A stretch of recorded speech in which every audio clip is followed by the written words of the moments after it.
কবরের জীবনটা আসল জীবন। বিশ্বনবী দোয়া করতেন, আল্লাহুম্মা ইন্না নাউযু বিকা মিন আযাবিল কবর। আল্লাহ, আমি আপনার কাছে কবরের আযাব থেকে পানাহ চাই, কবরের আযাব থেকে বাঁচতে চাই। এই কবরের মধ্যে অনেক ফিতনা হবে, অনেক সুয়াল হবে। কবরে প্রশ্ন আছে না নাই? কথা বলেন। প্রথম প্রশ্ন জিজ্ঞেস করা হবে, মার রব্বুক, তোমার রব কে? বলেন, আমাদের রব কে? ওমা দীনুক, তোমার ধর্ম কি? বিশ্বনবীর চেহারা দেখিয়ে বলা হবে, তাআরিফু মান হাযা রাজুল, এই লোকটারে চিনো? আমরা কি বলবো? আমরা চিনি, উনি আমাদের প্রিয় রাসূল মুহাম্মদুর রাসূলুল্লাহ সাল্লাল্লাহু আলাইহি ওয়াসাল্লাম।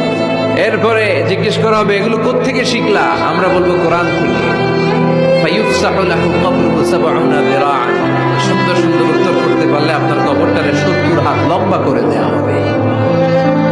ইফতাহু লাহু বাবুন ইলাল জান্নাহ, জান্নাতের দিকে একটা দরজা লাগিয়ে